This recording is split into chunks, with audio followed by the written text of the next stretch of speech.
শেখ হাসিনা পতনের পর ব্যাটারি চালিত যে রিক্সাগুলো আছে সেগুলো মহাসড়ক প্রধান সড়কগুলোতে চলাফেরা শুরু করেছে।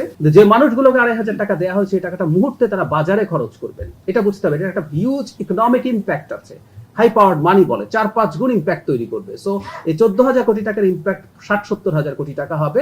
এটা যখন বাজারে খরচ হয়, এই টাকাটা যখন সার্কুলেট করে, এটা ডিমান্ড তৈরি করে। জনগুরুত্বপূর্ণ আমরা প্রচুর আলোচনা করছি, সেটা হলো সিটি কর্পোরেশন, পৌরসভা, উপজেলা, ইউনিয়ন পরিষদ এলাকায় ব্যাটারি চালিত রিক্সা ব্যবস্থাপনায় নীতিমালা প্রণয়নের উদ্যোগ নিয়েছে সরকার।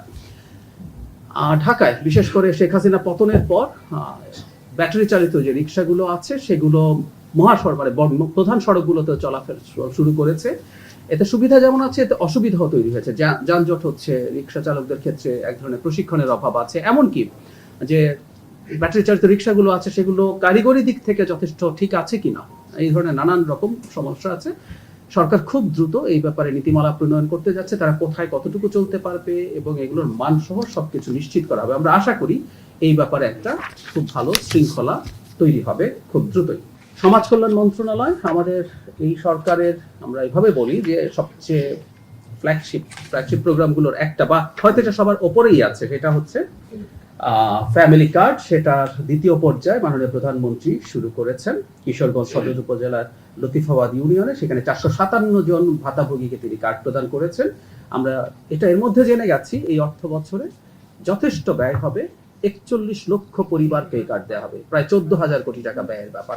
আমরা এই কথাটা আবার একটু বলে রাখতে চাই। এই আলাপ কেউ কেউ করার চেষ্টা করেন যে এই টাকা আমরা খরচ করছি যখন রাষ্ট্রের আরো প্রায়োরিটিস আছে। ইয়াস, অনেক প্রায়োরিটিস আছে, কিন্তু এটা একটা বড় প্রায়োরিটি যে এই সমাজের সবচেয়ে পিছিয়ে পড়া মানুষকে আমরা এই অর্থ সাহায্য দেব। আরেকটা কথা খুব জরুরি, এটা বলতেই চাই আমরা, মাননীয় প্রধানমন্ত্রীও অনেকবার তার বক্তৃতায় বলেছেন, যখন 14,000 কোটি টাকার মতো টাকা মানুষের হাত ধরে বাজারে চলে যাবে, আমরা খেয়াল করবো দরিদ্র জনগোষ্ঠী, ধরলাম আমাদের অনেককেই যদি 2,500 টাকা দেয়া হয়, আমরা অনেকেই এই টাকাটা খরচ করব না। আমাদের প্রায় সবাই রুমে উপস্থিত যারা আছেন তাদের জীবনে 2,500 টাকার উপরে ডিপেন্ড করে না। যে মানুষগুলোকে 2,500 টাকা দেওয়া হয়েছে এই টাকাটা মুহূর্তে তারা বাজারে খরচ করবেন, এটা বুঝতে হবে। এটা একটা হিউজ ইকোনমিক ইম্প্যাক্ট আছে, হাই পাওয়ার্ড মানি বলে 4-5 গুণ ইম্প্যাক্ট তৈরি করবে। সো এই 14,000 কোটি টাকার ইম্প্যাক্ট 60-70,000 কোটি টাকা হবে। এটা যখন বাজারে খরচ হয়, এই টাকাটা যখন সার্কুলেট করে, এটা ডিমান্ড তৈরি করে এবং এটার উপরে ভিত্তি করে নতুন ব্যবসা এবং শিল্প প্রতিষ্ঠিত হয়। সুতরাং আমরা আবারও বলছি, এটা শুধুমাত্র কাউকে ফ্রি কিছু টাকা দিয়ে দেয়া না, এটার হিউজ ইকোনমিক ইম্প্যাক্টও আছে যখনই নতুন কর্মসংস্থান তৈরি হয়ে যাবে এগুলোর সাথে জড়িত হয়ে। সুতরাং এটার খুব বড় প্রভাব থাকবে।